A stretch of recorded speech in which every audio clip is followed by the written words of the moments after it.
Hello student, नमस्कार। आप देख रहे हैं पीसीएम ऑफिस। इस यूट्यूब चैनल पर आज हम लाए हुए हैं कक्षा 9 मैथमेटिक्स का पहला चैप्टर।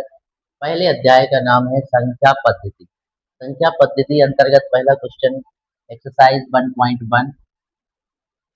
एक्सरसाइज 1.1 इसका पहला क्वेश्चन है, क्या शून्य एक परिमेय संख्या है? क्या इसे p बटे q के रूप में लिखा जा सकता है? दोस्तों, शून्य एक परिमेय संख्या है, इसे p बटे q के रूप में लिख सकते हैं। तो यहाँ पर पहला उत्तर है हाँ। क्या हाँ? शून्य एक परिमेय संख्या है, इसे p बटे q के रूप में लिख सकते हैं। कैसे लिख सकते हैं? देखिए, शून्य को आप 0/1 लिख सकते हैं, या 0/2 लिख सकते हैं, या 0/3 लिख सकते हैं, या आप आगे भी इसी तरीके से लिख सकते हैं।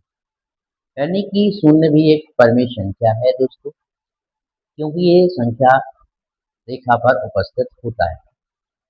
अब यहाँ पर दूसरा क्वेश्चन, 3 और 4 के बीच 6 परिमेय संख्या निकालना है। 3 और 4 के बीच 6 परिमेय संख्या निकालना है। सबसे पहले हम 3 को 3/1 करेंगे व 4 को 4/1 करेंगे। क्योंकि हमें 6 परिमेय संख्या ज्ञात करना है, इसलिए यहाँ पर हम 6 प्लस 1 यानी 7 का गुणा ऊपर और 7 का गुणा नीचे करेंगे। 7 का गुणा ऊपर और 7 का गुणा नीचे। इस प्रकार से 7 किया 21/7, 7 चौको 28/7। तो 6 परिमेय संख्या इनके बीच में आती है।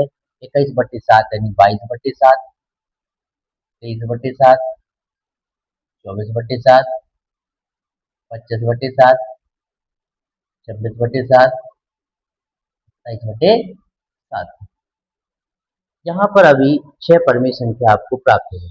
देखो, ये 21/7 है, ये 28/7 है। तो 21 से 28 के बीच में 22, 23, 24, 25, 26, 27, 28 कुल मिला के 6 परिमेय संख्या यहाँ पर प्राप्त हो जाती है। ध्यान ये रखना है, जितनी वो पूछ रहा है उससे एक ज्यादा का गुणा दी गई संख्याओं के अंश और हर में करना है। इसी प्रकार से तीसरा क्वेश्चन, 3/5 व 4/5 के मध्य 5 परिमेय संख्या ज्ञात करना है। दोस्तों, कितनी परिमेय संख्या ज्ञात करना है? 5।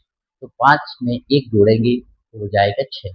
6 का गुणा हमें इस संख्या के अंश हर में करना है और दूसरी संख्या के अंश हर में करना है। तो 3/5 में हम जब गुणा करेंगे, कितने का करेंगे? 6 का, ऊपर और नीचे।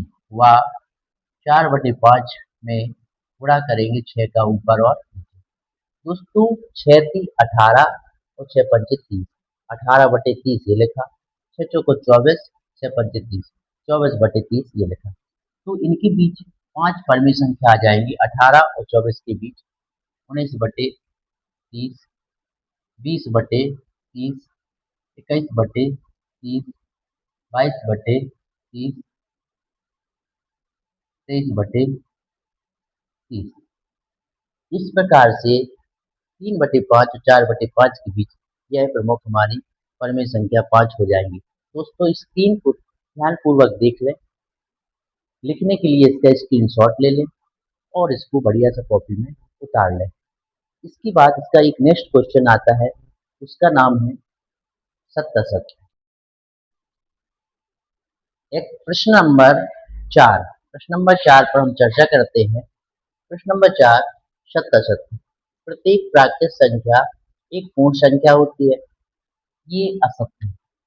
यह हमारा प्रत्येक प्राकृत संख्या पूर्ण संख्या होती है, यह सत्य है।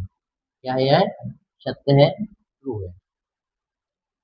यह हमारा सत्य है, क्योंकि प्राकृत संख्या हमारा 1, 2, 3 1 से स्टार्ट होती है और पूर्ण संख्या हमारा 0 से स्टार्ट होती है। इसलिए यह वाला पूर्ण संख्या का समुच्चय बड़ा होता है, प्राकृत संख्या का समुच्चय छोटा होता है। इस बड़े समुच्चय में एक छोटा समुच्चय समाहित होता है, इसलिए हमारा ये सत्य है। दूसरा प्रश्न, प्रत्येक पूर्णांक एक पूर्ण संख्या होता है। तो प्रत्येक पूर्णांक पूर्णांक में हमारा शून्य भी आता है, पूर्णांक में हमारा शून्य भी आता है, माइनस की संख्याएं भी आती हैं और प्लस की संख्याएं भी आती हैं। ठीक है, तो अब हमारे ये पूर्णांक है। इन पूर्णांकों को कहा गया कि सभी के सभी पूर्ण संख्या होते हैं। तो पूर्ण संख्या हमारा शून्य से इस तरफ होता है और पूर्णांक पूरा होता है। तो पूर्णांक का यदि हम दो लेते हैं, माइनस का दो, जो हमारे पूर्ण संख्या में नहीं आता है, यानी कि माइनस का दो, माइनस का एक, माइनस वाली संख्याएं एक भी पूर्णांक नहीं होती है, इसलिए ये कथन पूरा असत्य है। ये कथन असत्य है। ये कथन कैसा है दोस्तों? असत्य। इसको असत्य बोलना है, फॉल्स है। ठीक है, प्रत्येक परिमेय संख्या एक पूर्ण संख्या होती है। प्रत्येक परिमेय संख्या, जैसे देखते हैं 1/2, 1/2 एक परिमेय संख्या तो है, लेकिन यह पूर्ण संख्या नहीं है। क्यों नहीं है? क्योंकि पूर्ण संख्या में तो शून्य, एक, दो, तीन, चार ऐसी संख्याएं आती हैं, बट बटा वाली कोई संख्या या अधूरी संख्या नहीं आती। तो यह हमारी कभी भी पूर्ण संख्या नहीं होगी, इसलिए यह कथन भी पूरा असत्य है। दोस्तों समझ में आया होगा? यदि नहीं आया हो तो थोड़ा आपको मैं समझा देना चाहता हूँ। प्राकृत संख्या, प्राकृत संख्या दोस्तों, इसके अंतर्गत 1 2 3 4 5 6 आता है। पूर्ण संख्या में शून्य, एक, दो, तीन आगे आता है और पूर्णांक हमारा प्लस और माइनस दोनों का होता है। इसमें हमारा शून्य, एक, दो, तीन ये तो आता ही है, पीछे भी हमारा रहता है। इस प्रकार से आप समझ सकते हैं कि सबसे बड़ा समुच्चय हमारा पूर्णांक है, उसके अंदर हमारा पूर्ण संख्या है, उसके अंदर प्राकृत संख्या। इसी को अगर वेन डायग्राम के अंतर्गत अगर हम समझना चाहें, ध्यान से देखो, ये हमारा पूर्णांक है। पूर्णांक के अंदर हमारा ये वाला समुच्चय हमारा पूर्ण संख्या का है और उसके अंतर्गत ये हमारा प्राकृत संख्या का है, प्राकृत। कैसे? हम शून्य बाहर कर दें, एक, दो, तीन सुवर्ण संख्याएं ये रहेंगी और इसमें हमारा बटा वाला संख्या, यानी कि इसमें हमारा पूर्णांक माइनस वाला संख्या भी आ जाएगा इस टाइप से।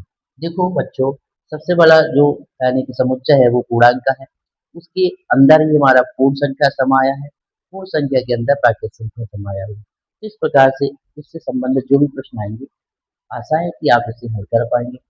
आप जो है पीसीएम ऑफिस यूट्यूब चैनल देख रहे हैं, इस पर आपको 9th 10th 11th 12th की मैथ, फिजिक्स और केमिस्ट्री के संभवतः सरल से सरल वीडियो डाले जाते हैं जो आपको समझ में आ जाते हैं। आप इस चैनल पर बने रहिए। यदि आप इस चैनल पर नए हैं तो इसे सब्सक्राइब करिए, ताकि मुझे भी पता चले कि हमारे सब्सक्राइबर या हमें चाहने वाले कितने हैं। धन्यवाद। जय हिंद, जय भारत।